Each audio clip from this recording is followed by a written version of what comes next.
Bhajpa party वालों आज नगर council Gurdaspur के दफ्तर के बाहर नगर कौंसल प्रशासन और MLA गुरदासपुर के खिलाफ जमके की नारेबाजी। भाजपा के आगुआं का आरोप है कि नगर कौंसल की चोण करवाउण दे चलते सरकार वालों नवी वार्डबंदी की गई है ਅਤੇ ਉਸ ਦੀ ਪ੍ਰਕਿਰਿਆ ਵੀ ਪੂਰੀ ਹੋਣ ਦੇ ਬਾਵਜੂਦ ਉਹਨਾਂ ਨੂੰ ਰਾਜਨੀਤਿਕ ਦਬਾਅ ਦੇ ਹੇਠ ਨਵੀਂ ਵਾਰਡਬੰਦੀ ਦੀ ਸੂਚੀ ਅਤੇ ਨਕਸ਼ੇ ਨਹੀਂ ਦਿੱਤੇ ਜਾ ਰਹੇ ਹਨ ਅਤੇ ਇਹਨਾਂ ਭਾਜਪਾ ਸਥਾਨਕ ਨੇਤਾਵਾਂ ਨੇ ਐਲਾਨ ਕੀਤਾ ਕਿ ਜੇਕਰ ਉਹਨਾਂ ਨੂੰ ਜਲਦ ਨਵੀਂ ਵਾਰਡਬੰਦੀ ਦੀ ਸੂਚੀ ਅਤੇ ਨਕਸ਼ੇ ਨਹੀਂ ਦਿੱਤੇ ਗਏ ਤਾਂ ਉਹ ਲਗਾਤਾਰ ਧਰਨੇ ਤੇ ਬੈਠਣਗੇ ਅਤੇ ਈਓ ਨਗਰ ਕੌਂਸਲ ਅਤੇ MLA ਗੁਰਦਾਸਪੁਰ ਦੇ ਪੁਤਲੇ ਫੂਕਣਗੇ।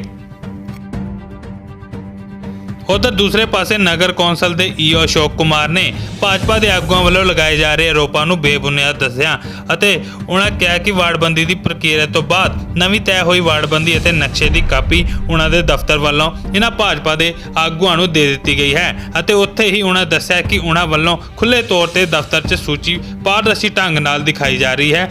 कोई भी आके उस सूची ਅਤੇ नक्शे ਨੂੰ देख सकता है। ਅਸੀਂ ਜਾਣਦੇ ਹਾਂ, ਸਾਰੇ ਪੰਜਾਬੀਆਂ ਨੂੰ ਪਤਾ ਹੈ ਕਿ ਨਗਰ ਕੌਂਸਲ ਦੀਆਂ ਚੋਣਾਂ ਸਿਰ ਤੇ ਨੇ ਔਰ ਪਿਛਲੇ ਕਈ ਦਿਨਾਂ ਤੋਂ ਈਓ ਦੇ ਨਾਲ ਰਾਬਤਾ ਰਿਹਾ। ਈਓ ਸਾਹਿਬ ਨੂੰ ਬਾਰ-ਬਾਰ ਬੇਨਤੀ ਕੀਤੀ ਕਿ ਨੋਟੀਫਿਕੇਸ਼ਨ ਦੇ ਬਾਅਦ ਨਵੀਂ ਵਾਰਡਬੰਦੀ ਦੀ ਨੋਟੀਫਿਕੇਸ਼ਨ ਦੇ ਬਾਅਦ ਜਿਹੜੀ ਵਾਰਡਬੰਦੀ ਹੋਈ ਆ ਉਹਦਾ ਨਕਸ਼ਾ ਸਾਨੂੰ ਪ੍ਰੋਵਾਈਡ ਕਰਾਇਆ ਜਾਏ, ਲੇਕਿਨ ਈਓ ਸਾਹਿਬ ਨੇ ਰੋਜ਼ ਨਿਤ ਨਵੇਂ ਲਾਰੇ ਲਾਏ। ਉਹ ਐਡਾ ਵੱਡਾ ਨਕਸ਼ਾ ਕਦੀ ਕਹਿੰਦੇ ਜੀ ਫੋਨ ਤੇ ਤੁਸੀਂ ਫੋਟੋ ਖਿੱਚ ਲਓ, ਕਦੀ ਕਹਿੰਦੇ ਜੀ ਬਿਨਾਂ ਸਾਈਨਾਂ ਵਾਲਾ ਮਿਲੇਗਾ। ਇਸ ਗੱਲ ਦੀ ਸਾਰੀ ਜਾਣਕਾਰੀ ਜਿਹੜੀ ਆ SDM ਸਾਹਿਬ ਨੂੰ ਵੀ ਦਿੱਤੀ ਗਈ। ਡਿਪਟੀ ਕਮਿਸ਼ਨਰ ਦੇ ਨਾਲ ਵੀ ਮੈਂ ਗੱਲ ਕੀਤੀ, ਉਹਨਾਂ ਨੂੰ ਵੀ ਮੈਂ ਦੱਸਿਆ ਕਿ ਇਹ ਹਾਲਾਤ ਚੱਲ ਰਹੇ ਨੇ ਤੇ ਇਹ ਤੇ ਲੋਕਤੰਤਰ ਦੀ ਹੱਤਿਆ ਕਰਨ ਵਾਲੀ ਗੱਲ ਹੈ, ਕਿਉਂਕਿ ਨਗਰ ਕੌਂਸਲ ਤੇ ਪੰਚਾਇਤਾਂ ਸਾਡਾ ਮੋਢਾ ਇਲੈਕਸ਼ਨ ਦਾ ਤੇ ਅਗਰ ਅਸੀਂ ਲੋਕਤਾਂਤਰਿਕ ਪ੍ਰਕਿਰਿਆ ਨੂੰ ਖਤਮ ਕਰ ਦਾਂਗੇ ਤੇ ਫਿਰ ਡੈਮੋਕ੍ਰੇਸੀ ਅੱਗੇ ਕਿੱਦਾਂ ਚੱਲੇਗੀ। ਲੇਕਿਨ ਡਿਪਟੀ ਕਮਿਸ਼ਨਰ ਸਾਹਿਬ ਨੇ ਵੀ ਕੋਈ ਸੰਤੋਸ਼ਜਨਕ ਜਵਾਬ ਨਹੀਂ ਦਿੱਤਾ। ਅੱਜ ਅਸੀਂ ਇੱਥੇ ਆਏ ਸੀ, ਸਾਡੇ ਸਾਥੀਆਂ ਨੂੰ ਬਾਰ-ਬਾਰ ਭੇਜਿਆ ਗਿਆ। ਇਹਨਾਂ 'ਚ ਮੇਰੇ ਖਿਆਲ 'ਚ ਕੋਈ ਸਾਥੀ ਵਿਰਲਾ ਹੋਏਗਾ ਜਿਹੜਾ ਇੱਥੇ ਆ ਕੇ ਈਓ ਸਾਹਿਬ ਨੂੰ ਨਹੀਂ ਮਿਲਿਆ। 10-15 ਦਿਨ ਲਗਾਤਾਰ ਸੰਪਰਕ ਕਰਨ ਦੇ ਬਾਅਦ ਜਦੋਂ ਹੁਣ ਕੋਈ ਨਤੀਜਾ ਨਹੀਂ ਨਿਕਲਿਆ ਕਿ ਅੱਜ ਅਸੀਂ ਇੱਥੇ ਆਏ ਹਾਂ। ਅੱਜ ਇੱਕ ਸੰਕੇਤਕ ਨਾਅਰੇਬਾਜ਼ੀ ਕੀਤੀ ਗਈ ਹੈ ਤੇ ਕੱਲ ਤੋਂ ਲੈ ਕੇ ਜਿਹੜਾ ਹੈਗਾ ਉਹ ਪ੍ਰੋਟੈਸਟ ਨੂੰ ਤਿੱਖਾ ਕੀਤਾ ਜਾਏਗਾ, ਨਗਰ ਕੌਂਸਲ ਦਾ ਘਿਰਾਵ ਕੀਤਾ ਜਾਏਗਾ ਤੇ ਸ਼ਹਿਰ ਦੇ ਹਰ ਇੱਕ ਚੌਂਕ ਦੇ ਵਿੱਚ ਈਓ ਦਾ ਅਗਰ ਈਓ ਦੀ ਸਰਪ੍ਰਸਤੀ ਵਿਧਾਇਕ ਨੇ ਕੀਤੀ ਹੈ ਸਟੇਟਮੈਂਟ ਆ ਜਾਣੀ ਉਹਨਾਂ ਦੀ, ਜਾਂ ਤੇ ਉਹ ਨਕਸ਼ਾ ਪ੍ਰੋਵਾਈਡ ਕਰਵਾਉਣ। ਰਾਜਨੀਤੀ ਦੀ ਲੜਾਈ ਹੈ, ਜਿਹੜਾ ਜਿੱਤ ਜੇ, ਜਿਹੜਾ ਹਾਰ ਜੇ। ਔਰ ਅਗਰ ਇਸ ਤਰ੍ਹਾਂ ਨਹੀਂ ਹੋਏਗਾ ਤੇ ਈਓ ਦਾ ਤੇ ਕਿਉਂਕਿ ਸਰਕਾਰ ਨੂੰ ਰਿਪਰੈਜ਼ੈਂਟ ਕਰਨ ਵਾਲੇ ਵਿਧਾਇਕ ਦਾ ਅਸੀਂ ਹਰ ਚੌਕ ਦੇ ਵਿੱਚ ਪੁਤਲਾ ਸਾੜਾਂਗੇ ਠੋਕ ਕੇ। ਇਹ ਭਾਰਤੀ ਜਨਤਾ ਪਾਰਟੀ ਦਾ ਸਪਸ਼ਟ ਸਟੈਂਡ ਹੈ। ਹਾਂ, ਮੇਰਾ ਆਧਾਰ ਗੱਲ ਆ, ਇਹ ਤਾਂ ਬੜੀ ਹਾਸੋ ਹੀ ਇੰਦੀ ਗੱਲ ਆ ਕਿ ਨਗਰ ਕੌਂਸਲ ਗੁਰਦਾਸਪੁਰ ਦੀ ਤਰਫ ਤੋਂ ਜਿਸ ਸਮੇਂ ਵਾਰਡਬੰਦੀ ਦਾ ਪ੍ਰੋਸੈਸ ਸੀ, ਵਾਰਡਬੰਦੀ ਦੇ ਪ੍ਰੋਸੈਸ ਦੌਰਾਨ ਇਹਨਾਂ ਵੱਲੋਂ ਇਤਰਾਜ਼ ਜਿਹੜੇ ਪਬਲਿਕ ਵੱਲੋਂ ਇਤਰਾਜ਼ ਫਾਈਲ ਕੀਤੇ ਜਾਂਦੇ ਜਦੋਂ ਵੀ ਕੋਈ ਪ੍ਰੀਲਿਮਿਨਰੀ ਨੋਟੀਫਿਕੇਸ਼ਨ ਹੁੰਦਾ। ਨੋਟੀਫਿਕੇਸ਼ਨ ਜਦੋਂ ਫਾਈਨਲ ਆਪਾਂ ਗਵਰਨਮੈਂਟ ਨੂੰ ਦਾਅਵੇ ਇਤਰਾਜ਼ ਭੇਜ ਦਿੰਦੇ, ਦਾਅਵੇ ਇਤਰਾਜ਼ ਭੇਜਣ ਤੋਂ ਬਾਅਦ ਸਰਕਾਰ ਉਹਦੇ ਵੱਲੋਂ ਫੈਸਲਾ ਕੀਤਾ ਜਾਂਦਾ। ਸਰਕਾਰ ਵੱਲੋਂ ਇਸ ਸੰਬੰਧੀ ਨੋਟੀਫਿਕੇਸ਼ਨ ਜਿਹੜਾ ਉਹ ਵੀ ਫਾਈਨਲ ਹੋ ਚੁੱਕਾ ਔਰ ਉਹਦੀ ਇੱਕ ਕਾਪੀ ਆਪਾਂ ਦਫ਼ਤਰ ਦੇ ਬਾਹਰ ਪੇਸਟ ਕਰ ਦਿੱਤੀ। ਨਗਰ ਕੌਂਸਲ ਵੱਲੋਂ ਰਾਜ ਸੂਚਨਾ ਕਮਿਸ਼ਨ ਚੋਣ ਕਮਿਸ਼ਨ ਦੇ ਮੁਤਾਬਕ ਹਦਾਇਤਾਂ ਮੁਤਾਬਕ ਰਾਜ ਸੂਚਨਾ ਚੋਣ ਕਮਿਸ਼ਨ ਉਹਨਾਂ ਦੀ ਹਦਾਇਤਾਂ ਮੁਤਾਬਕ ਜਦੋਂ ਉੱਥੋਂ ਆਪਾਂ ਰਿਕਾਰਡ ਜਿਹੜੀ ਇਹਦੀ ਹਾਰਡ ਕਾਪੀ ਇਹਦੀ ਨੋਟੀਫਿਕੇਸ਼ਨ ਇਹ ਨਕਸ਼ਾ ਜਿਹੜਾ ਉਹ ਆਪਾਂ ਵਧੀਕ ਡਿਪਟੀ ਕਮਿਸ਼ਨਰ ਵਿਕਾਸ ਗੁਰਦਾਸਪੁਰ ਕੰਮ ਵਧੀਕ ਜ਼ਿਲ੍ਹਾ ਚੋਣ ਦਾ ਅਫਸਰ ਜਿਹੜਾ ਉਸ ਨੂੰ ਭੇਜਿਆ ਜਾਣਾ, ਕਿਉਂਕਿ ਉਹਨਾਂ ਨੂੰ ਵਾਰਡਬੰਦੀ ਦਾ ਜਿਹੜਾ ਅਗਲਾ ਪ੍ਰੋਸੈਸ ਆ ਜਿਹਦੇ ਵਿੱਚ ਵੋਟਰ ਲਿਸਟਾਂ ਤਿਆਰ ਕੀਤੀਆਂ ਜਾਣੀਆਂ, ਉਹਨਾਂ ਵੱਲੋਂ ਇੱਕ ਪ੍ਰੋਫਾਰਮਾ ਸਾਨੂੰ ਆਇਆ ਸੀ।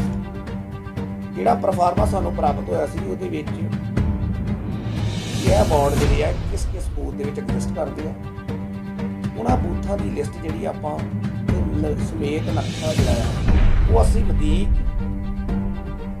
ਡਿਪਟੀ ਕਮਿਸ਼ਨਰ ਵਿਕਾਸ ਕੰਮ ਵਧੀਕ ਚੋਣਕਾਰ ਅਫਸਰ ਦੀ ਵਿੱਚ ਕਿਉਂਕਿ ਨਗਰ ਕੌਂਸਲਾਂ ਦੀ ਵਾਰਡਬੰਦੀ ਦਾ ਜਿਹੜਾ ਅਗਲਾ ਪ੍ਰੋਸੈਸ ਹੁਣ ਅਸੀਂ ਨਗਰ ਕੌਂਸਲ ਵੱਲੋਂ ਉਹਨਾਂ ਨੂੰ ਆਲਰੇਡੀ ਨਕਸ਼ਾ ਜਿਹੜਾ ਸਬਮਿਟ ਕਰਵਾ ਦਿੱਤਾ ਗਿਆ। ਜਿਹੜੀ ਅਸਲ ਕਾਪੀ ਆਪਾਂ ਉਹਨਾਂ ਨੂੰ ਸਬਮਿਟ ਕਰਾਉਂਦੇ ਕਿਉਂ ਬਿਨਾਂ ਉਹਦੇ ਤੋਂ ਵੋਟਰ ਲਿਸਟਾਂ ਦਾ ਜਿਹੜਾ ਬਾਕੀ ਉਹ ਜ਼ਿਲ੍ਹਾ ਜੋ ਵੀ ਰਿਟਰਨਿੰਗ ਅਫਸਰ ਹੋਣਗੇ ਮਾਨਯੋਗ SDM ਸਾਹਿਬ ਉਹਨਾਂ ਨੂੰ ਸਾਨੂੰ ਉਹਦੀ ਲੈਟਰ ਵੀ ਆਈ ਸੀ। ਵੀ ਉਹ ਲੈਟਰ ਦੇ ਸੰਬੰਧ ਵਿੱਚ ਆ ਮੇਰੇ ਕੋਲ ਲੈਟਰ ਪਈ ਹੈ ਜਿਸ ਲੈਟਰ ਦੇ ਸੰਬੰਧ ਵਿੱਚ ਆਪਾਂ ਉਹਨਾਂ ਨੂੰ ਸਾਰਾ ਰਿਕਾਰਡ ਜਿਹੜਾ ਮੁਹੱਈਆ ਕਰ ਦਿੱਤਾ। ਇੱਕ ਦੋ ਦਫਾ ਮੈਨੂੰ ਰਿਸਪੈਕਟਡ ਸ਼ਹਿਰ ਦੇ ਵਿੱਚ ਸਾਰੀਆਂ ਪਰਸਨੈਲਿਟੀਆਂ ਫੋਨ ਹੋਇਆ, ਮੈਂ ਕਿਹਾ ਵੇਖੋ ਜੀ ਸਾਡੇ ਕੋਲ ਇਹਦੀ ਜਿਹੜੀ ਸਰਪਲਸ ਫੋਟੋ ਕਾਪੀ ਹੋ ਸਕਦੀ ਆ। ਉਹਨਾਂ ਦਾ ਇਹੋ ਹੀ ਵਿਚਾਰ ਆ ਵੀ ਸਾਨੂੰ ਇਹਦੀ ਪੈਨ ਡਰਾਈਵ 'ਚ, ਮੈਂ ਕਿਹਾ ਜੀ ਪੈਨ ਡਰਾਈਵ ਦੇ ਵਿੱਚ ਸਾਡੇ ਕੋਲ ਇੱਦਾਂ ਕੋਈ ਕਾਪੀ ਨਹੀਂ ਗਈ, ਹਾਰਡ ਕਾਪੀ ਸਾਡੇ ਕੋਲ ਹੈਗੀ ਆ, ਲਿਖੀ ਜਾ ਸਕਦੀ। ਪਰ ਜੇ ਤੁਸੀਂ ਕਹਿੰਦੇ ਹੋ ਹਾਰਡ ਕਾਪੀ ਜਿਹੜੀ ਆ ਉਹ ਕਿਸੇ ਨੂੰ ਮੈਂ ਦੇ ਨਹੀਂ ਸਕਦਾ ਦਫ਼ਤਰ ਤੋਂ ਬਾਹਰ, ਇੱਥੇ ਵੇਖੋ ਮੋਸਟ ਵੈਲਕਮ ਵੇਖ ਸਕਦੇ ਹੋ। ਕੋਈ ਸਾਨੂੰ ਕਿਸੇ ਵੱਲੋਂ ਕੋਈ ਇਤਰਾਜ਼ ਨਹੀਂ ਗਾ, ਕਿਸੇ ਤੋਂ ਕੋਈ ਰਾਜਨੀਤਿਕ ਦਬਾਅ ਨਹੀਂ ਗਾ। ਐਮਐਲਏ ਸਾਹਿਬ ਵੱਲੋਂ ਬਿਲਕੁਲ ਉਹਨਾਂ ਨੂੰ ਇਦਾਂ ਦੀ ਕੋਈ ਹਦਾਇਤ ਨਹੀਂ, ਉਹ ਤੇ ਕਹਿੰਦੇ ਵੀ ਬਿਲਕੁਲ ਫੇਅਰ ਤੇ ਜਿਹੜਾ ਉਹ ਕੰਮ ਕਰੋ ਜਿਹਦੇ ਵਿੱਚ ਕੋਈ ਟ੍ਰਾਂਸਪੇਰੈਂਸੀ ਹੋਣੀ ਚਾਹੀਦੀ।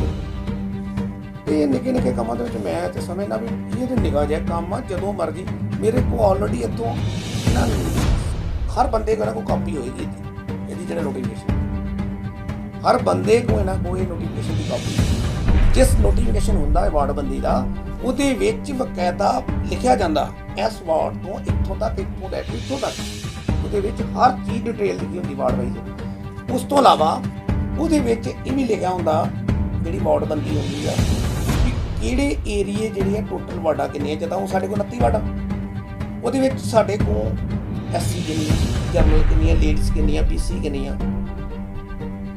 ਸਾਰਾ ਰਿਕਾਰਡ ਜਿਹੜਾ ਆ ਉਹ ਆਲਰੇਡੀ ਅਸੀਂ ਡਿਸਪਲੇ, ਔਰ ਹਰ ਬੰਦੇ ਕੋਲ ਜਿਹੜਾ ਸ਼ਹਿਰ ਦਾ ਆ ਜਿਸ ਵੀ ਪੋਲੀਟੀਕਲ ਪਰਸਨੈਲਿਟੀ ਨੂੰ ਹਰ ਇੱਕ ਕਾਪੀ ਜਿਹੜੀ ਆ ਸਾਡੇ ਕੋਲ ਚਾਹੇ ਹੈਡ ਆਫਿਸ ਤੋਂ ਪ੍ਰਾਪਤ ਕਰਨੀ ਚਾਹੀਦੀ। ਜੇ ਸਾਰਾ ਸਮਾਰਟ ਪਲਾਨ ਜਿਹੜਾ ਜਿੰਨੇ ਵੀ ਨਕਸ਼ੇ ਹੈਗੇ ਨੇ ਸਾਰੇ ਆਪਾਂ ADC ਨੂੰ ਭੇਜ ਦਿੱਤੇ ਗਏ, ਡਿਵੈਲਪਮੈਂਟ ਭੇਜੇ ਗਏ ਤੇ ਉੱਥੋਂ ਲੈਣ ਦੀ ਬਜਾਏ ਇਹਨੂੰ ਤੁਹਾਨੂੰ ਆਰਡਰ ਕਰਨਾ ਹੈ।